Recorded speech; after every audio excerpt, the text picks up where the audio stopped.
Fala pessoal, tudo bem com vocês? Estamos com mais um conteúdo, mais uma notícia para vocês. E antes de qualquer coisa, se inscreva no canal e deixa o like. Vai estar ajudando muita gente nesse início de canal. E sem enrolações, vamos direto ao vídeo. Antes disso, nós estamos no ar sem filtro, todos os créditos a eles. E agora sim, vamos sem dó. A palavra final com Alexandre Garcia, direto de Brasília. Bom, hoje é o dia seguinte, né? O pessoal chama aí de day after. Ao interrogatório de Bolsonaro, que era o principal. E pelo jeito foi quem mais falou, né? Convidando, inclusive, o ministro Moraes para ser seu vice. O que implica a convicção de que vai ser candidato. Bom, e o ministro Moraes declinou do convite. Mas, pegando todas as manifestações, né, a gente vê que a mídia que está na mesma posição, que quer tirar o Bolsonaro da frente, né, que coincide com o Supremo, acha que isso mantém aquela narrativa fantasiosa. Mas claramente os juristas, os observadores dizem que foi ótimo que tenham publicado esse interrogatório, ou seja, o processo deixou de ser sigiloso, secreto, né, para ser público. E aí as pessoas perceberam, né, eu vejo na internet, que teve lá um acusador que se atrapalhava nas perguntas e parecia que não estava a par dos autos, o Procurador-Geral da República. O juiz condutor do processo, que não parecia juiz, parecia sim promotor acusador, né? E que fazia intervenções que não são típicas de um juiz. Ele não é um juiz de carreira, ele é um promotor de carreira, a natureza dele é de acusador. E havia um juiz de carreira que fez perguntas certas, né? Inclusive levantou um caso que é crucial.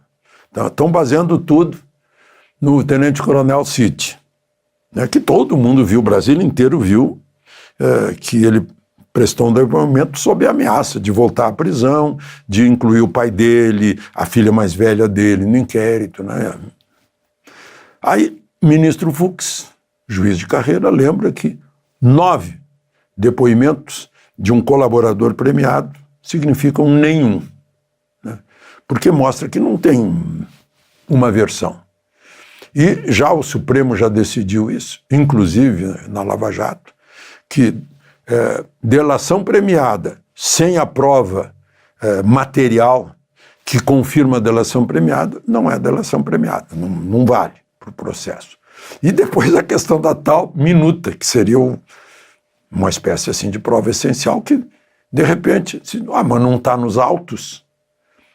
E a tal minuta que estava na casa de André Mendonça era um rabisco com erros de português de concordância que não sabia nem o nome de um tribunal, né? E a minuta de um decreto completamente dentro da Constituição. Um decreto que, se houvesse indícios materiais fortes, contundentes, de que teria havido fraude na eleição, né, então viria esse decreto que teria que passar por 2 conselhos, né, está na Constituição, e teria que ser submetido ao Congresso Nacional. Chamar isso de minuta de golpe, tem que haver muito esforço de emoções. Agora, esse é outro problema, que dá para constatar. Excesso de emoções leva a erros. Um julgamento desse tem que ter frieza, isenção, equilíbrio, né? Bom, esse é um examezinho de day after. Vamos ver se tem mais alguma observação aqui para a gente falar a respeito, né?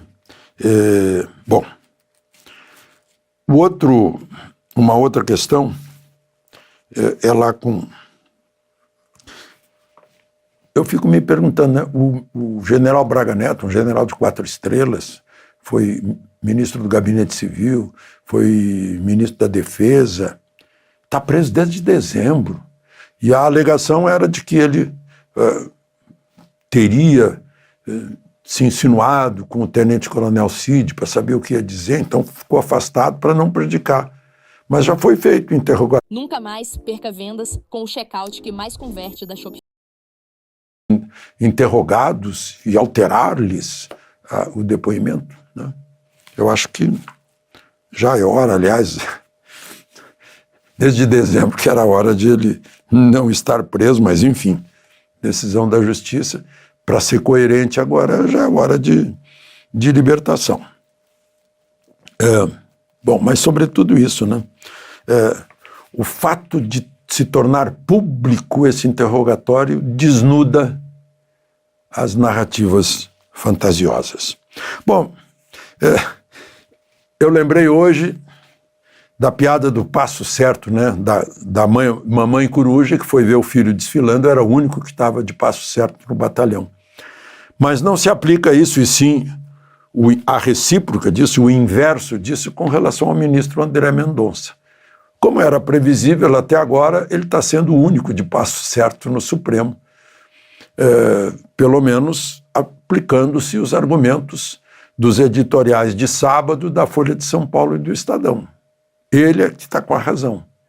Mas já tem 6 votos, o que significa a maioria do Supremo, que tem 11, de considerar inconstitucional o artigo 19 do Marco Civil da Internet, que diz que as plataformas só podem retirar, só podem ser punidas por não retirar se houver a ordem judicial para retirar, o que é o óbvio, né? O que, aliás, protege os dois lados, né? Protege, impede a censura privada de uma plataforma e, ao mesmo tempo, em que impede a impunidade, né?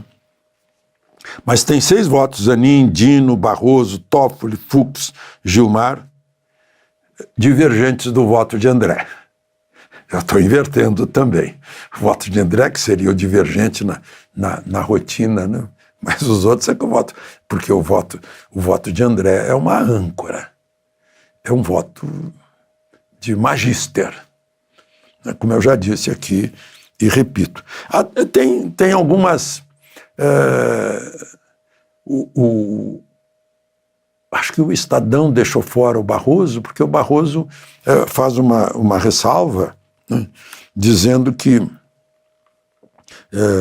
se for injúria, calúnia e difamação, o atingido é que tem que ir reclamar à justiça para tirar, né?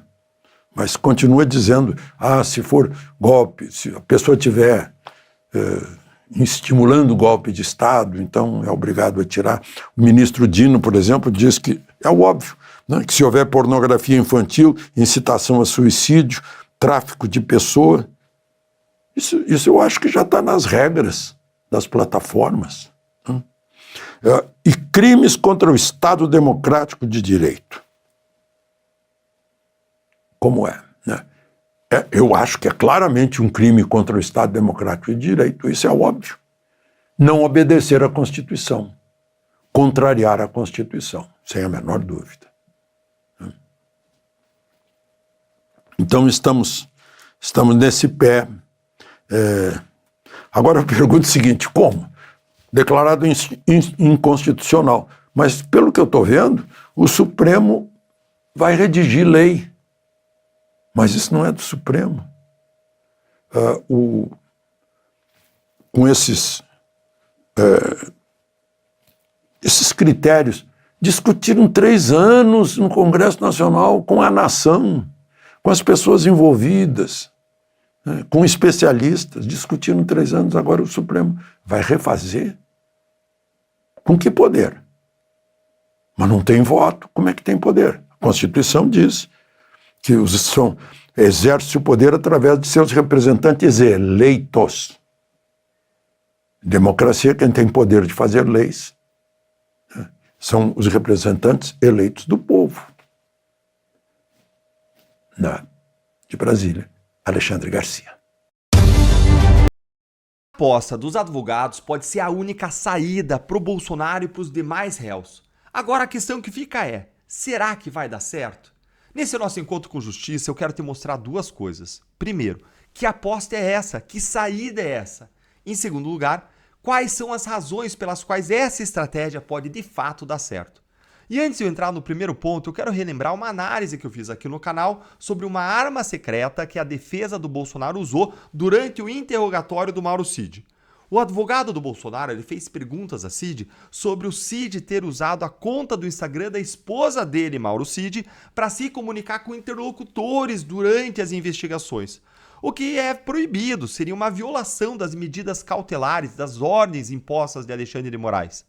E isso pode complicar a vida do Cid e pode comprometer ainda mais a delação dele. Essa jogada da defesa do Bolsonaro foi praticamente uma sementinha de uma planta venenosa que foi plantada no interrogatório para florescer e frutificar lá na frente, como eu vou te mostrar agora. Então, indo direto para o nosso primeiro ponto, olha aqui essa coluna do Lauro Jardim que saiu no jornal O Globo. Advogados de defesa de réus da trama golpista apostam em pedido de quê? Revisão criminal. Entenda. A coluna ela começa aí dizendo que todos os advogados dos réus do caso do golpe, eles sabem, como você sabe, como eu sei, que os clientes deles vão ser condenados. Afinal de contas, os próprios ministros do STF já disseram isso várias vezes na imprensa. Já disseram que vão condenar, que a sentença está praticamente pronta aí. E por isso a estratégia dos advogados dos interrogatórios foi pensada no longo prazo. Foi pensada no momento pós-julgamento. Mas então o que vem depois? A estratégia da defesa, ela não acaba depois que o processo termina.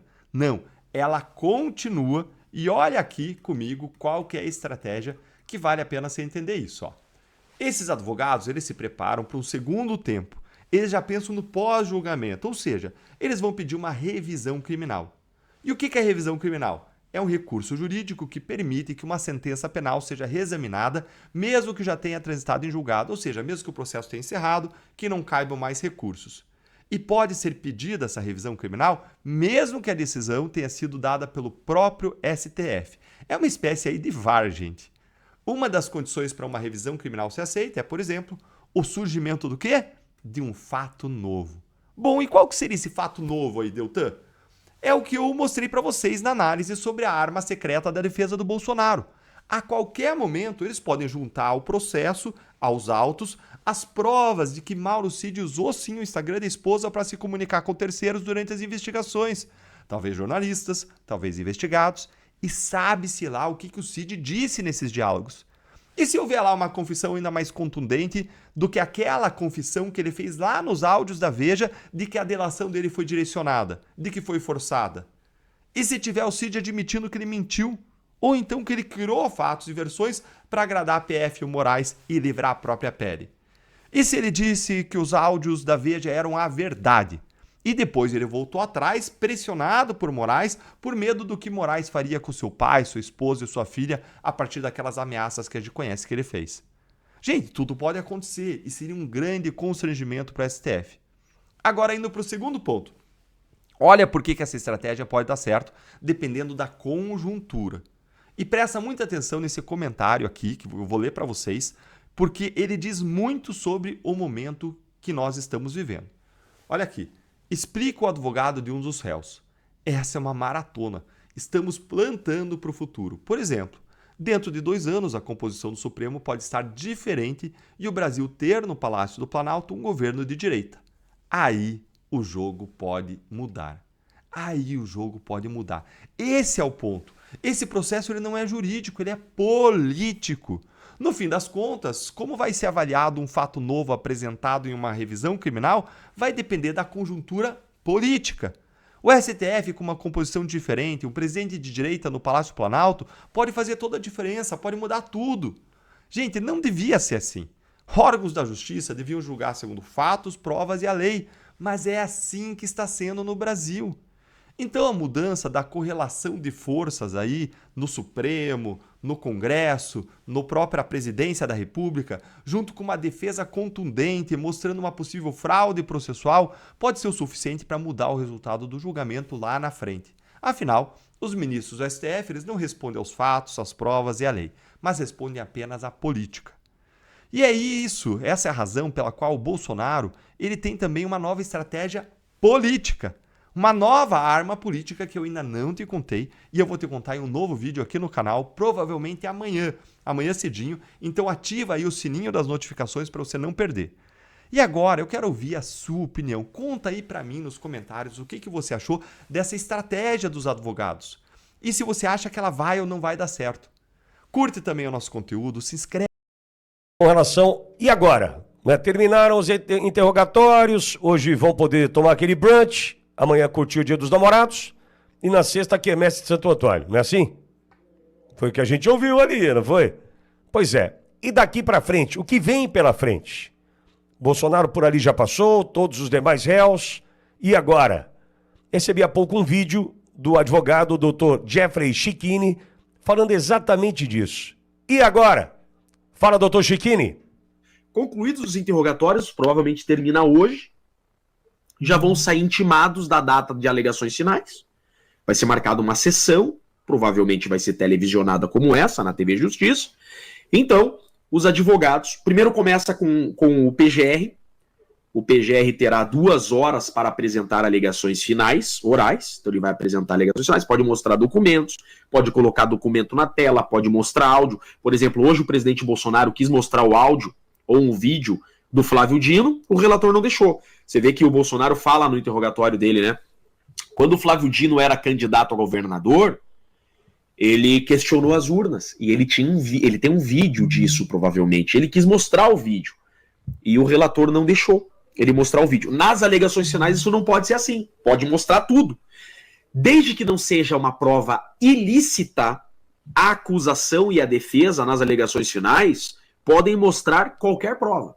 Então, semana que vem, provavelmente, haverá essas alegações finais. Então, o Ministério Público, na pessoa do PGR, chega na tribuna, tem 2 horas para apresentar alegações finais, passa a palavra para as defesas, cada defesa terá 1 hora. Então, provavelmente, usarão 2 dias de alegações finais ou um dia inteiro, começando 9 da manhã e terminando no final do dia só de alegações finais. Concluídas as alegações finais, na mesma sessão já sai a sentença. Então, lembra aquela audiência, aquela sessão televisionada, aquele showmício que teve para receber as denúncias? Lembra? Fizeram uma sessão para recebimento da denúncia. O Ministério Público, o PGR, sustentou a denúncia. Ele teve meia hora lá para fazer uma sustentação da denúncia. As defesas, cada uma teve 15 minutos. Né? Cada defesa teve 15 minutos para sustentar suas respostas à acusação. E aí, na mesma sessão, tivemos os votos dos ministros sobre as preliminares e recebendo ou não a denúncia. Lembra? Será igual, só que com mais tempo, e vai ser a sentença. O Ministério Público termina, alegações finais das defesas, e na mesma data, no mesmo dia, os votos dos ministros, começando com o relator, que é o Alexandre de Moraes, passa para os demais ministros. Se a condenação for unânime, volta para o relator para ele dosar a pena e acabou. Não cabe recurso. 10, 15 dias depois, quem tiver uma pena superior a 8 anos, prisão. Ou seja, é com pesar que eu falo, estou ao vivo, falando aqui para 11.300 pessoas. Se a condenação desses acusados do Núcleo 1 for unânime e superior a 8 anos, questão de 20 dias, Bolsonaro e os demais acusados do Núcleo 1 poderão estar presos. É essa a conta. Agora, havendo qualquer divergência, e aqui está a expectativa, aqui está a esperança, se, por exemplo, o Fux, que é um juiz de carreira, que tem ética, tem moral, tem compromisso com a correta aplicação da lei, se ele divergir em qualquer vírgula, seja na quantidade da pena, por exemplo, ele divergiu na quantidade da pena no caso da Débora, lembra? Ele achou a pena da Débora de 17 anos muito exagerada. Então o ministro Fux foi lá e divergiu da pena, ele deu uma pena menor. Né? Se isso acontecer aqui, não termina agora, cabe recurso para o pleno. Então, se houver qualquer divergência, está aqui a nossa esperança. Se houver uma divergência em qualquer ponto de qualquer ministro, se qualquer ministro divergir do relator em qualquer ponto, cabe recurso para o pleno. Aí esse caso só termina no plenário. Só termina no pleno com quórum estendido. Aí são 11 ministros que vão analisar o caso. E aí o ministro pode pedir vista, por exemplo, André Mendonça pode pedir vista, pode ficar 90 dias com o caso em vista, o Cássio Nunes pode pedir vista, pode ter maior debate, e aí esse caso pode se estender para o final do ano ou até se estender para 2026. Essa é a única expectativa. Muito bem. Aí, Jeffrey Chiquini, o advogado. Fala pessoal, então esse foi o vídeo pessoal, vou estar lendo para vocês aí uma noticinha aqui no Conexão Política, o site que tá trazendo a verdade para nós. Vou ler essa noticinha e depois nós trocamos umas conversas aí antes de nós finalizar o vídeo. Augusto Heleno nega envolvimento em suposta ação golpista e diz que declaração foram tiradas de contexto. General alegou ao STF que expressões usadas em reunião ministerial tinham sido configuradas e que não houve ordens ilegais durante sua atuação no GSI. O general da reserva Augusto Heleno, ex-ministro do Gabinete de Segurança Internacional GSI, negou nesta terça-feira, dia 10, em depoimento ao Supremo Tribunal Federal STF, que tenha ordenado ou participado de qualquer ação voltada à tentativa de impedir a posse do então presidente eleito Luiz Inácio Lula da Silva em 2022. Heleno é um dos 8 réus da ação penal que apura a existência de uma suposta trama golpista para manter Jair Bolsonaro na presidência da República.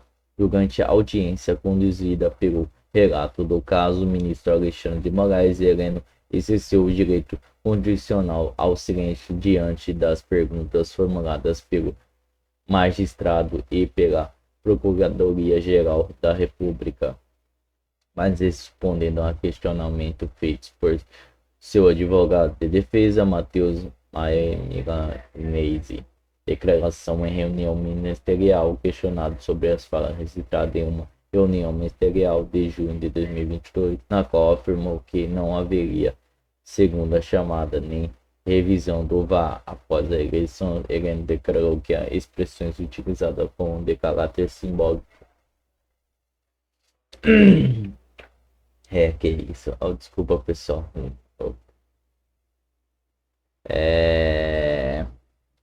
Desculpa, pessoal. Tá tossindo aí, tô meio gripado. Minha cidade tá frio aqui. Cuiabá, sobre Cuiabá. Aí comente aí de que cidade vocês são também. Aí, o que você está achando aí sobre o julgamento dos 8 réus aí? Sobre o julgamento do 8 de janeiro aí. O que vocês acham de tudo isso que está acontecendo no nosso Brasil? Deixe aí sua opinião aí, comente aí, que seu comentário é muito importante aí para nós. Trazendo vídeo para vocês aí diariamente aí agora, 2 vídeos ao dia, 3 até 3, dependendo da notícia que tiver ao dia, vai estar trazendo mais vídeo para vocês. Então já chega se inscrevendo e deixando o like. Então é isso, pessoal. Não se esqueça de comentar aí de que cidade vocês estão e deixa o like e se inscreva no canal. Até a próxima.